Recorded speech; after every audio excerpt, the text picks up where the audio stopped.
Санамнахаа дараагийн хвшлэгээр уулзаж байна. Энэ удаагийнхаа бичлэгээр 2020 онд гарч байсан Lux Dead Kill Em-х нэртэй нэгэн сонирхолтой кино ярьж өгөхөөр бэлдлээ. Энэхүү бичлэгтээ маань Италийн залуусын хамгийн эрэлттэй брэнд болох Terranova хамтран ажиллаж байна. Загвар гэдэг бол хувь хүний хэв маяг, урам зориг өөрийгөө илэрхийлэх хамгийн хүчтэй хэл. Харин энэ хэлээр Итали залуус хамгийн уран, хамгийн мэдрэмжтэй ярьж чаддаг. Тэдний загварын амьдралын нэг хэсэг болсон брэнд бол Terranova.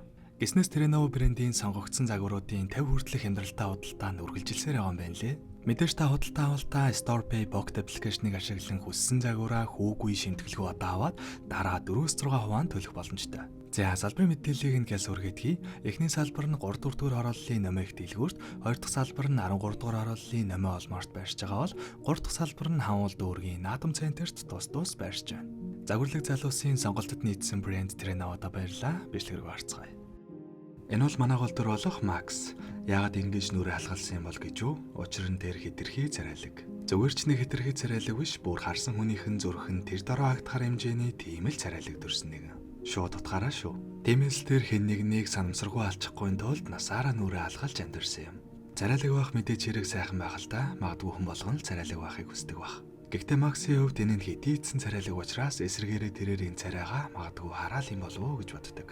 Ядчаахт яг одоо бол Макс өсвөр насны дээр явж байгаа учраас сэтгэл зүйн хувьд нэлээд эмзэг байгаа. Тиймээс бүр аргаа бараад сэтгэл зүйчтэй уулзахаар ирсэн ч нөгөөх нь манай Макст итгэхгүй тэнэгтэж байгаа дээлж нэгэн хохирогч нь болж байна.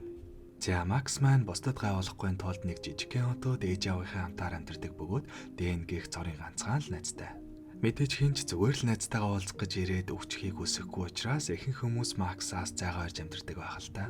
Сүүлийн өдрүүдэд манай хүн нэлээд дотгошоо олж байгаа учраас Дэн болон Максийн ээж хоёр нь түүнийг найз охинтой олгохоор нэлээд шахаж байгаа юм байна лээ.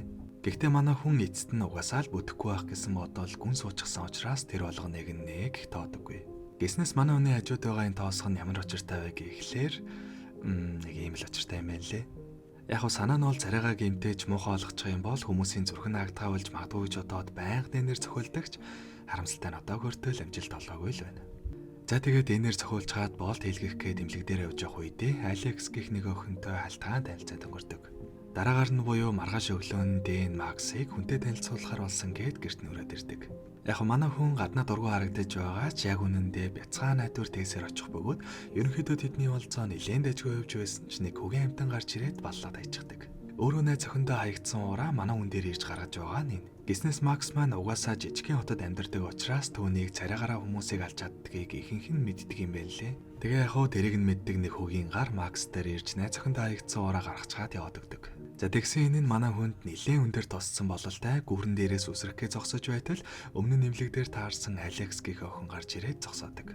Манай Макс ч угаасаа яг жинхнээсээ үхий энтер гэж бодоогүй зүгээр сэтгэлээр унаад л нэг тиймэрхүү юм хийж гисэн зогсож байсан болохоор дорхноо л болчихдог. За тэгээд нэгд болчихсон юм чингээд манай хоёр хамтдаа өдрийг өнгөрүүлэхээр болдог бөгөөд Алексийг дагаад төгсчүүлийн асрамжийн газарт ирж Эстер Росмери гэх хоёр эмээтэй танилцаж цагийг нэлээд зугаатай өнгөрөөдөг.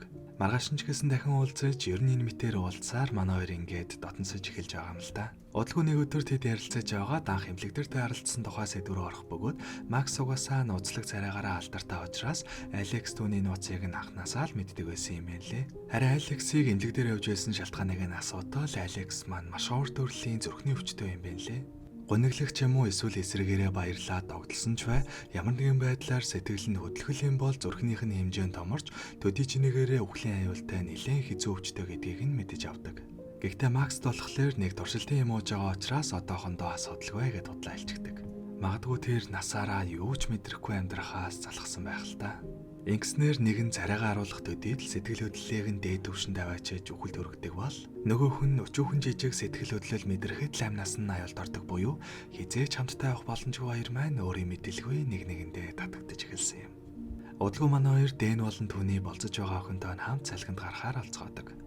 Нэрээ бас энэ дөрвдөр нэмэгдээд Максийн дамдрахаар ирсэн Юшэн гээд солилцооны оюутан хамт явдаг. За Юшэн бол нэг тийм байн харагдаад байдаггүй гоё дүр байсан. Гаднаа бол үргэлж ууртаа харагддаг байх ёсгүй газраа хүчээр ирчихсэн гэдэг нь царайн дээр нь илт байдагч үргэлжил манай хэдтэй хамтдаа бүх зүйлд нь оролцоод л явж байдаг. Ер нь бол Максийн яг эсрэг дүрнэ гэж хэлж болохоор. Макс бол байнга л хүмүүстэй хамт байж бусадтай харилцаа тогтоохыг хүсдэг ч хизээш тэгж чаддаггүй.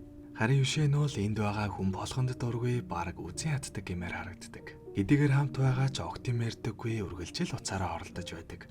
Хаяа ганц нэг үг дугаар харуул зүгээр л хятадаар ярьчихдаг. Гэхдээ нэгч зүйлээс хоцордоггүй үргэлжил тэдэнтэй хамт. Ямар сайндаа л бүр хятадаас энд хүртэл ирчихсэн байх вэ?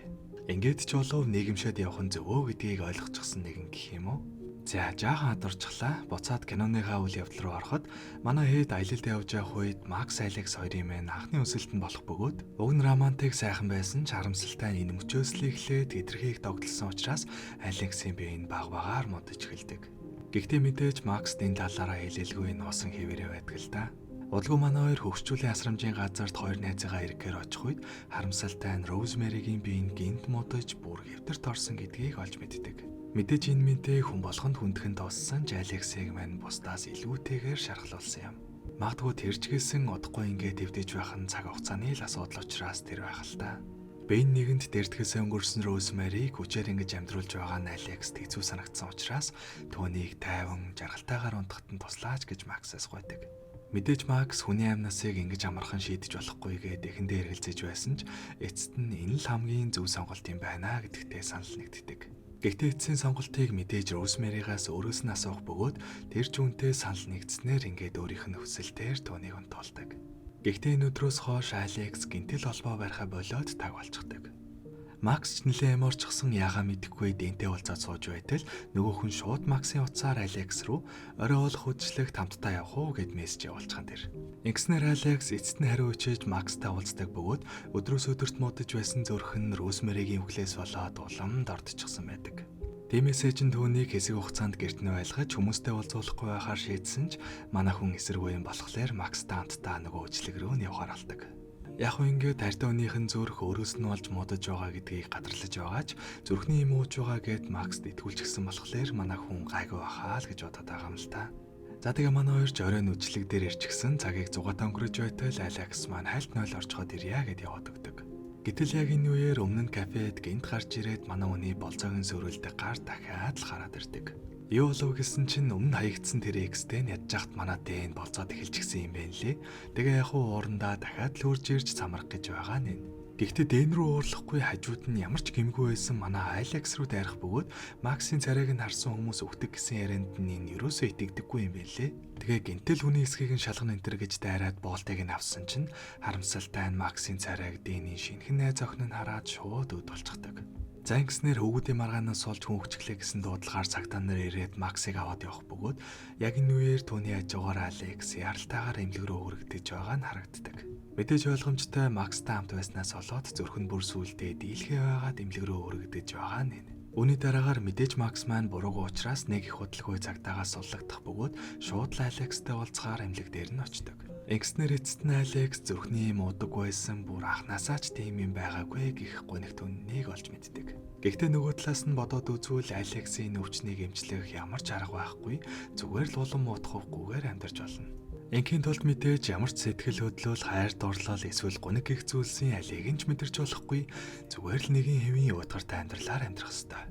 Гэтэл эсэргээрээ энэ бүх сэтгэл хөдлөлийг мэдрэх нь л хүн байхын утга учир байтал алийг нь ч мэдрэхгүй амьдрна гэдэг Алексийн хувьд алидины өгсөн байгаагаас ялгаагүй санагдсан байх л та. Тиймээс Алекс маань анханасаа шийдвэрээ гаргачихсан байсан бөгөөд одоо бол эцтэй тулчихсан гэдгээ Макст хэлж Розмэрид хийсэн зүйлийг өөр төрөө хэлхийг хүсдэг.